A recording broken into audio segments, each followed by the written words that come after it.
Hello friends, welcome to episode 94 of the Shauna Stitches Podcast. I'm Shauna and this is where I talk about all the crafty things that I have been working on lately. It is about 9:30 in the morning on Sunday, July the 28th, and I am coming to you from the Oregon coast where I live, and it is an overcast and very cool morning, and our weather has not been great lately. We're expecting rain. For all of those of you who have super hot weather, maybe you send me a couple degrees and we'll both be happy. There are links down below to everywhere you can find me. That includes Instagram and Ravelry, and of course here on YouTube as Shauna Stitches. And I also have an email address now, which is shaunastitchespodcast@gmail.com. You can also find links to all the projects that I will talk about. And if for some reason none of those things give you the answer that you're looking for, or you still have questions, please reach out to me. Like I said, you can send me a direct message on Instagram or Ravelry, and also my email address. All right, let's get into it. I feel like I've been recording so much. I'm sure some of you are not watching all my videos, and that's okay, because some of my videos lately have been very focused on specific things. So I can totally understand if you're not interested in those things that you might not be watching. And that's kind of the reason that I did those deep dives, because not everyone would want to see all that. But I've been having videos for Tour De Fleece, which is over now, and also videos for the surprise sock along, which is the Stephen West sock pattern called Color Popportunity. So yes, lots of thoughts and feelings coming out in those videos, and yes, it's been a struggle. So what else? I will briefly talk about both of those things here, but nothing like those other videos. So if you're interested in spinning, check out my Tour De Fleece videos. If you're interested in the surprise sock along or some very strange sock construction, I encourage you to go watch the surprise sock along videos. I have two finished objects. One is definitely a finished object. The other is kind of a finished object, and I will explain that in just a moment, but let's look at the one that is for sure finished. That is my July Desert Vista Dyeworks socks. As you may or may not know, this is my second year participating in the Desert Vista Dyeworks year-long knit-along, and that is to knit with Desert Vista Dyeworks yarn for one project every single month. You cast on the first, it needs to be done by the end. So these I cut close. I finished these yesterday morning. For all of my socks this year, I am using the Blueberry Waffles pattern, which was originally written for DK weight, but I modify it to fingering. Very easy, and I use a 2.25 millimeter needle, US size 1, for all of my socks, or at least 95%, I would say. I do like a slip stitch, heel, flap, and gusset, because I think it fits me the best. And what else to say? The color here is Firecracker, which is fun. This was gifted to me, and not only do I have good thoughts and memories about the person who gave them to me, but the reason that they gifted it, and also it's a fun July color. Let's see, this was the 7th pair for the year, so getting close. I'm going to be very excited next year to not have the month parameter deadlines.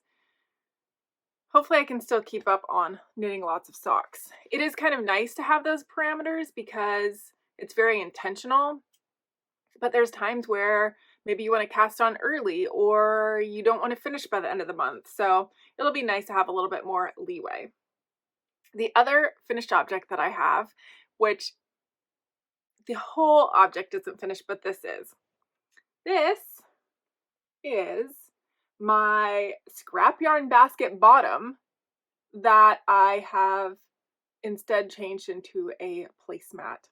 I did take a photo of what it looks like on my table with a plate on it. I've only finished the one.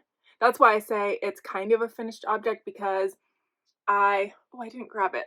I've cast on a second one. It looks the same. It's just a tiny circle right now, so I won't go grab it. Same colors and everything, but I am trying to do multiple of these for my table. I'm holding 4 strands of DK weight together. Actually, I think one of the strands might technically be worsted, but they're all about the same. And I'm using a US 9, I believe it's called, or maybe it's just a 9 MN hook, I believe, for a crochet hook. I don't remember how many rounds I did. I think 17 sounds right, but maybe it's 19. It's in my Ravelry project page if you're interested. I looked it up online, and the suggestions that I got were for a circular placemat, which this kind of is. It's kind of hexagon, is it even? No. Yeah, I think hexagon is the right shape. Geometry is not my strong suit. Anyway, it said online that the average circular placemat should be 13 to 15 inches, and I think mine's just slightly over that, maybe 16 inches, but I think it looks fine. The one thing that I did add or change is that for the final round, I did what's called the crab stitch, and just creates kind of a nice looking border to kind of finish it off. The one thing that I don't love, right here, you can see that's where I ended. I did my best to kind of smooth this out, but it's kind of obvious. There's not a lot that I could really do, that I could figure out to not have that bump. But ultimately, this is going to be catching drips from our food and protecting our table from hot and cold and wet, so it doesn't really matter. I have not run this through a wash cycle yet, but I did steam block it just to help it lay a little bit more flat. There's the back in case you're wanting to see that. I don't know why, but maybe. And it's all single crochet stitches, except for that border, which is kind of a backwards single crochet stitch. It's very weird to work. It feels weird, but once you get into the hang of it, it's not hard at all. So I'm hoping to have more of these soon so that we can actually start using them. Okay, that is it. Now let's talk about some works in progress. I resurrected a very old work in progress. I started this project in March, I think March 10th. The only reason I know that is because it's in my Ravelry page. If I didn't have Ravelry, I would not have such good notes. All right. This is Look at My Holes by James N. Watts. And it's a bit hard to see maybe that there are holes because it's just black. Let's see. There you go. Now you can see. It's almost like a crochet stitch itself, but it's not. It's all knitting. And when I picked this up yesterday, I did 1.5 more repeats, and I started the bottom ribbing. I have technically done 12 rounds of ribbing at the bottom. It only calls for 10, but that's because I just want it a little bit longer. So I think I'm actually going to do 20 rounds of ribbing, and I just got tired of working the ribbing on the bottom. So I actually picked up the sleeves. I finished one sleeve last night, including the ribbing, and I did the second sleeve this morning since I've gotten up. So pretty quick, which is nice. The sleeve is just one repeat of the hole pattern, which is two rounds of holes for one repeat, and then the 10 rounds of ribbing for the armhole. So I still have to pick up the neck stitches and do 10 rounds of ribbing there. It's all one by one. Not that you can tell in my yarn choice, which, let me show you my yarn here. This is my yarn. It is, oh, let me tell you what it is, because I don't remember what it's called. It's called Rozetti Tibet in color 206-15. It's kind of a charcoal gray or black with these little white pops in there. So, oh, do I have it? I don't have it handy, but I'm going to look up what the yarn content is for you because I know it has mohair in here, but if I remember right, it's mostly acrylic. Yeah, so it's 67% acrylic, 14% wool, 10% polyester, and 9% mohair. So not very much mohair at all. But that being said, it is just a very fuzzy yarn, lots of fuzz, and very thick and thin. So all that to say is this very textured pattern is challenging to knit in this yarn. The actual knit rows are not bad, but if you have to tink back, which I've had to do plenty, and just with how much fuzz is in that yarn, it can be hard to tell where one stitch is. Is it one? Is it two? Is it, are they overlapping? But all of that to say, I'm pretty happy with it.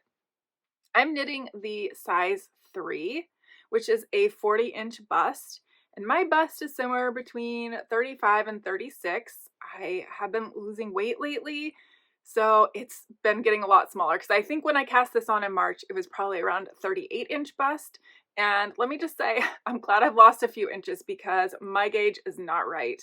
Like I said, it's supposed to be 40 inches, and I have blocked this, but I know I didn't block it aggressively, and it's pretty much negative ease, maybe a little tiny, an inch or so of ease, but it's pretty tight on me.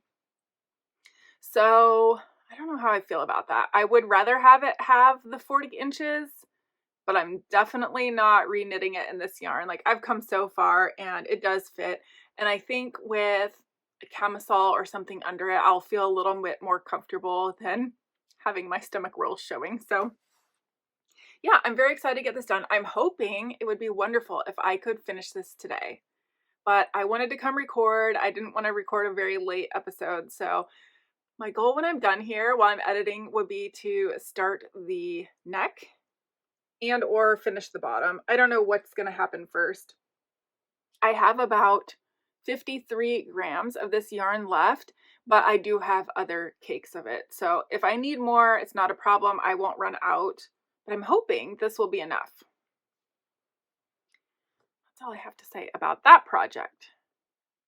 I guess I could tell you what needle size I'm using. I'm using the recommended needle sizes, which is 5.5 millimeter for the whole fabric, and that's a US 9, and a 3.75 US 5 for the ribbing.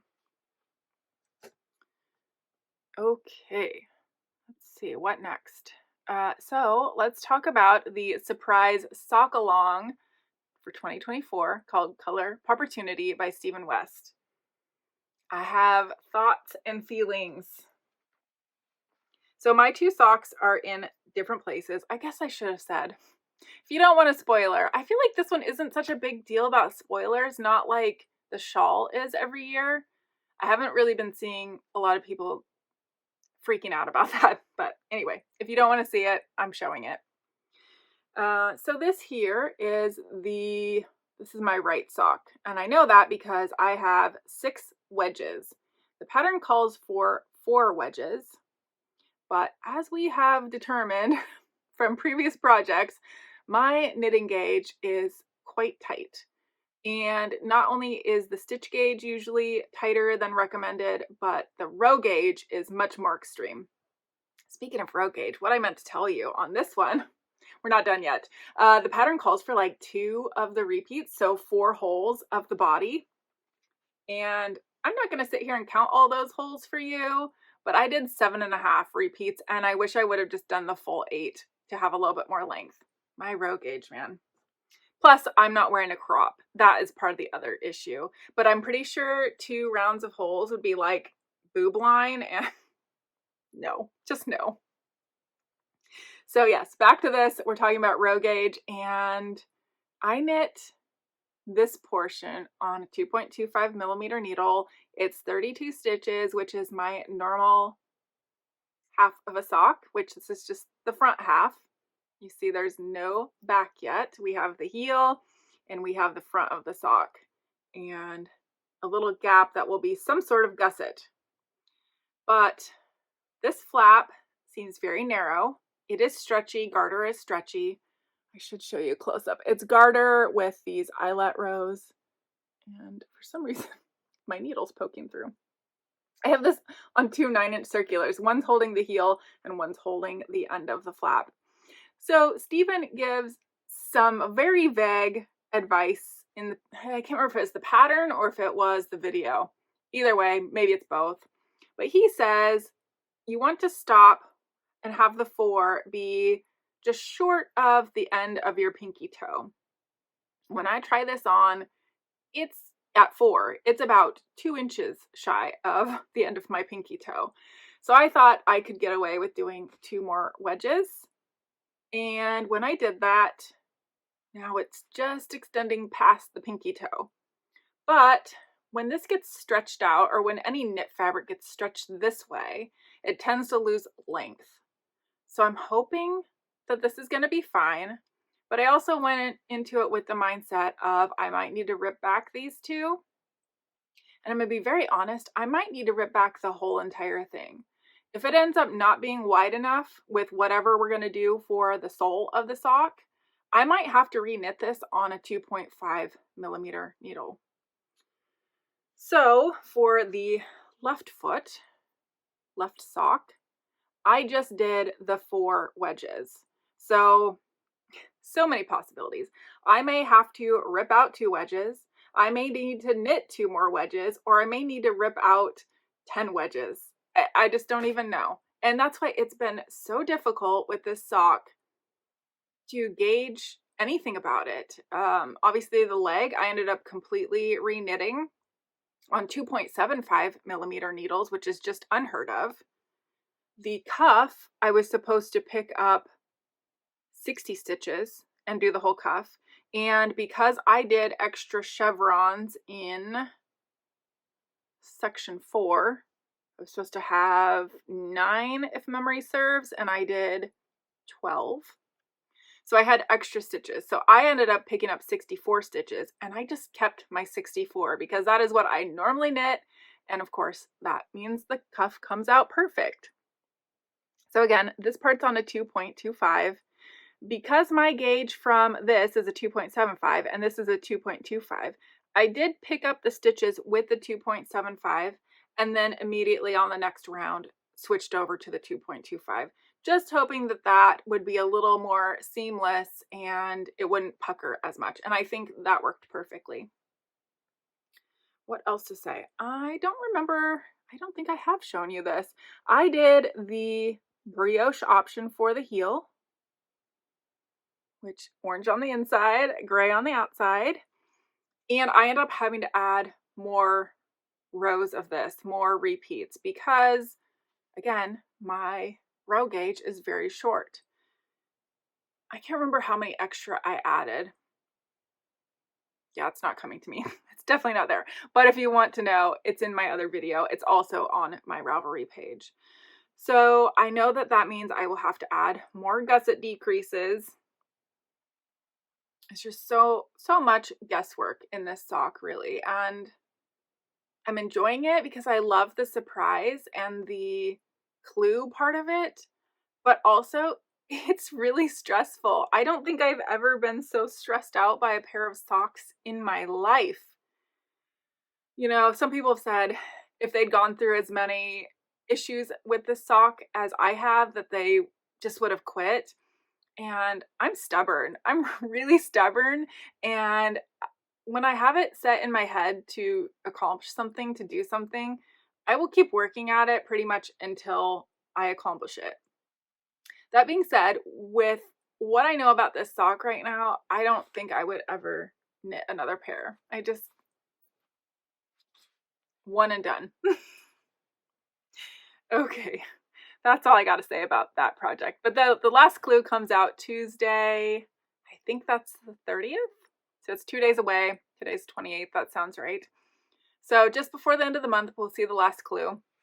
So far as I've been knitting that, I have not looked ahead at spoilers. When I go to the video, it's only if I need clarification on an instruction in the pattern, and I only watch it to understand that one part. I don't watch it all the way through.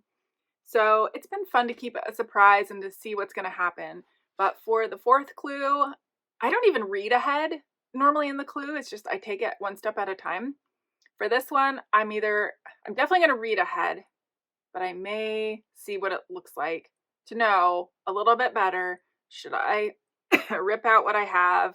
Should I rip out 2 wedges? Should I knit 2 wedges? I don't know. I just want it to make sense before I continue on to the last part. Okay, well, that is all the knitting and crochet and works in progress that I'm currently working on. God knows I have plenty more in this room surrounding me that are going to see some love, but hopefully, like I have resurrected this one, there will be more resurrections to come and some finished objects. If I can finish that sweater today, that will be amazing. Let's talk quickly about spinning. I'm going to pause here because I keep coughing, and I made coffee and I did not bring it in here, so it's sitting out in the kitchen getting cold. I'll be right back. Okay, hopefully that's better. I have coffee. I don't know why I have a tickle in my throat. It's really annoying. All right. So, as I mentioned at the beginning of the episode, we just had Tour De Fleece. And if you don't know what that is, it's a huge spinning movement where spinners from around the world get together and they spin yarn at the same time as cyclists for Tour de France are cycling. I don't watch the race. I don't follow the race, but many spinners do. And I just find it fun because there's so much community, and seeing what other people are spinning helps kind of keep me motivated. My first spin that I started and completed during Tour de Fleece is this beautiful 3-ply yarn that I processed myself. The wool content is a BFL merino cross sheep named Patsy. That's the white part of the fiber that you see.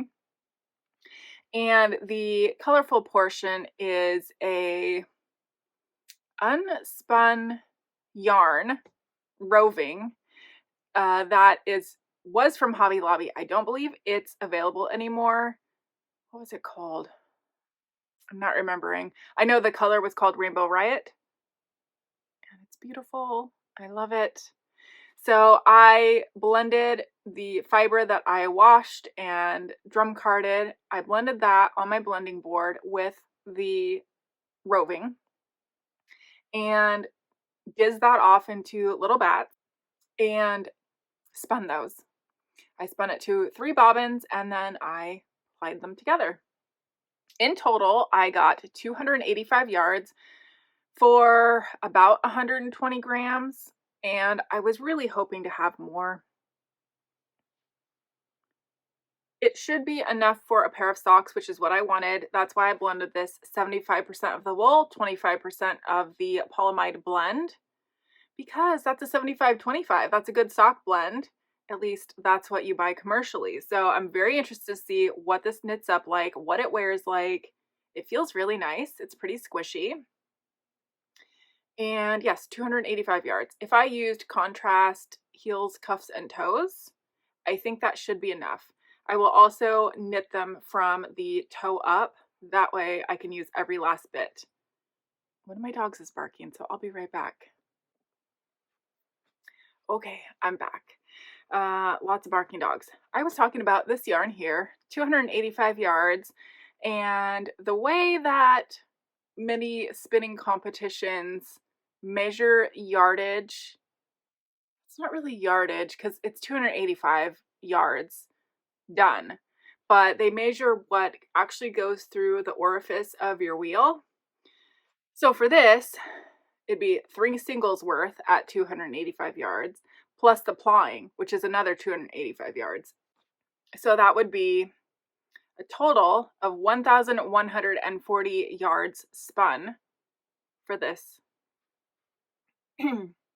The other yarn that I spun and plied is this.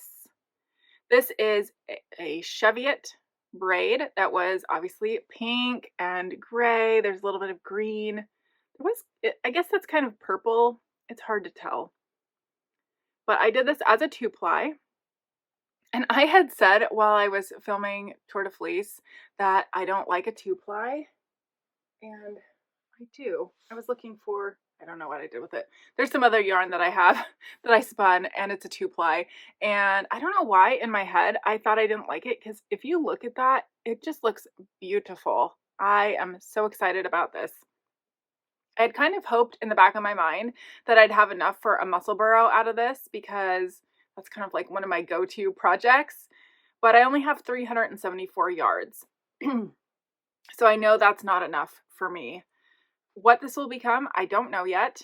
It would be really awesome as the colorful yoke of a sweater, but I don't know, like, what color would you use as a background? You'd have to use something dark because this is mostly light. I don't know. Something to keep in mind anyway. Think about if I come across the right project. But like I said, this is 374 yards, 2-ply. So I put 374 yards through the wheel twice for each ply, and then I plied it. So that was 1,122 yards total spun, for a total through my wheel of 2,262 yards. But I did spin some more. I just didn't actually finish the yarn. So this is 4 ounces of fiber, just singles right now. And I do believe this is Romney. It's kind of a mystery fiber.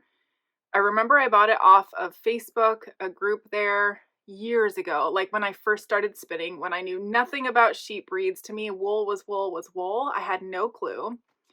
And when I went through my stash to find this, all I know is it had an R and then a number. And the number I remember correlated to the dyer would put up, say, nine pictures at a time. And that's how you ordered it, was R20 whatever. I can't remember what number this was, but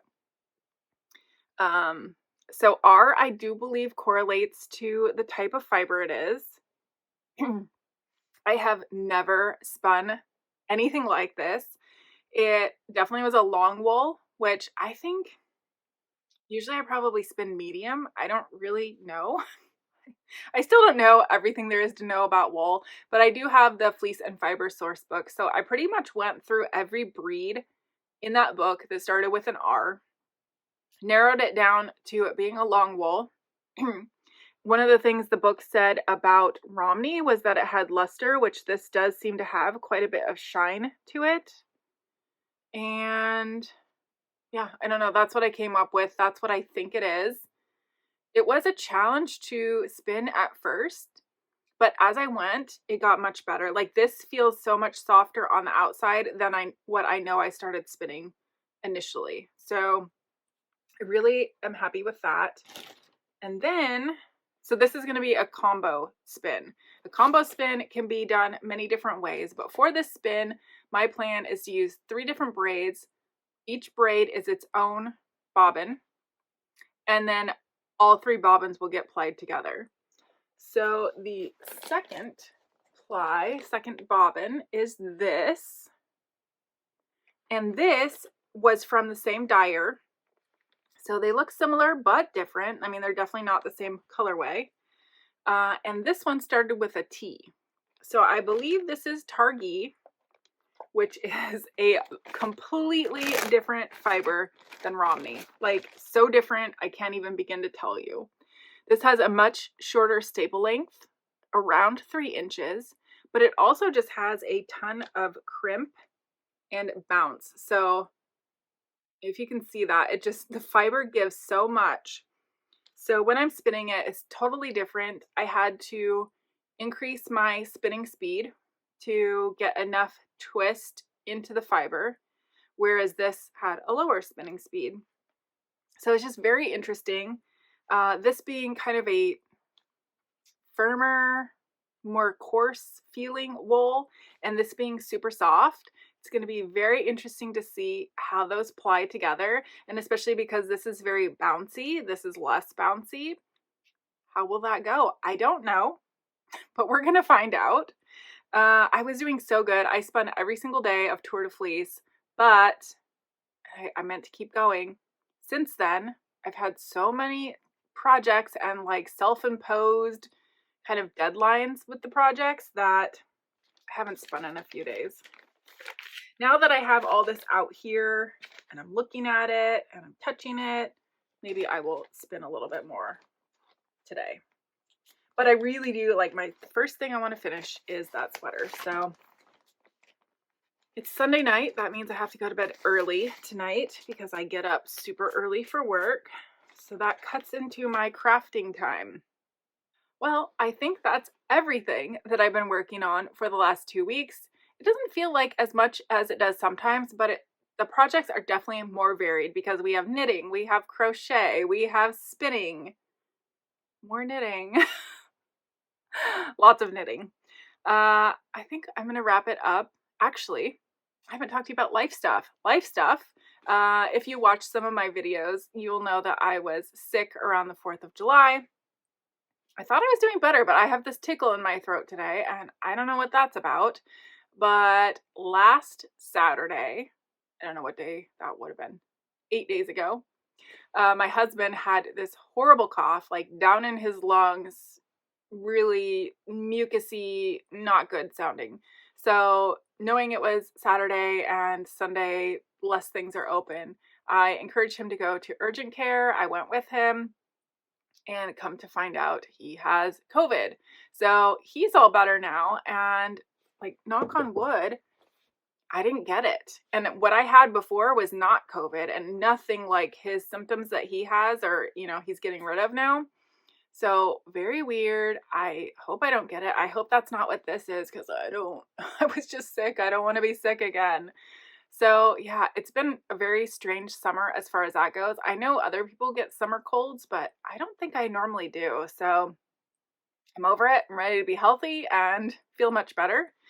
The only other thing I really have for life stuff is to talk about what I have been reading lately. And last episode, I was talking to you about Remarkably Bright Creatures by Shelby Van Pelt. And I said I really didn't know exactly how I felt about it. Like it was good, but didn't know how it was going to come out. Finished that book and I gave it 5 stars. I highly recommend.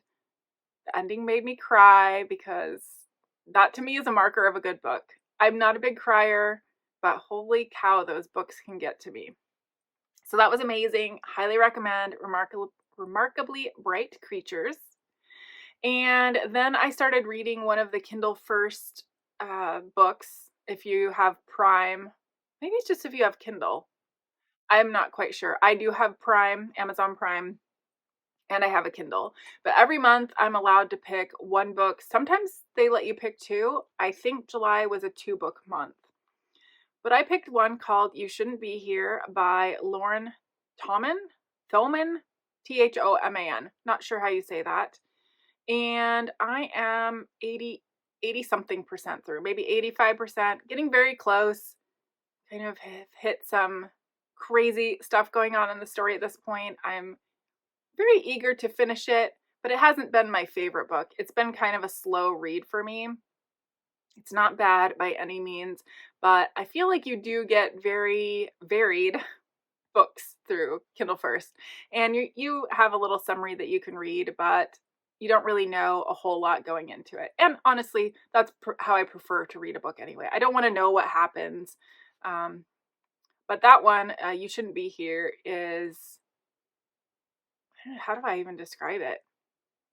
It's about a young woman who moves to a different town to start teaching.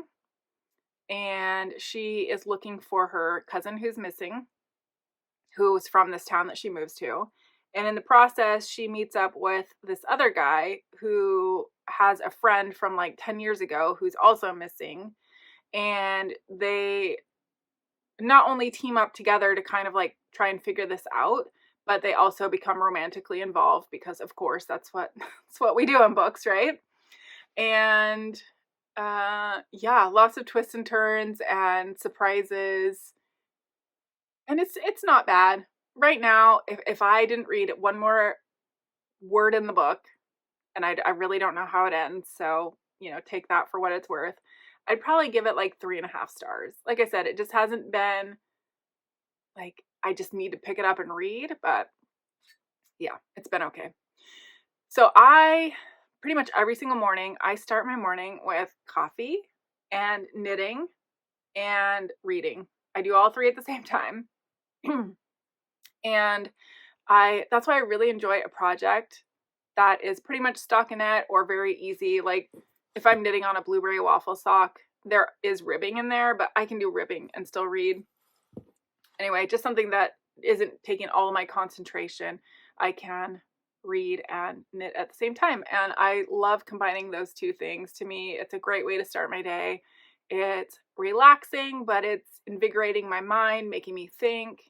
And yeah, that's how I like starting my days. So that being said, I'm going to go edit and get this uploaded and work away on look at my holes. Hopefully, maybe I will show you a finished look at my holes next episode, and maybe I can be wearing it. We shall see. All right. Thanks for joining me. If you haven't yet, if you would like and subscribe, I would appreciate it so much. I appreciate each and every one of you for being here, and thanks for watching. I'll talk to you soon. Bye.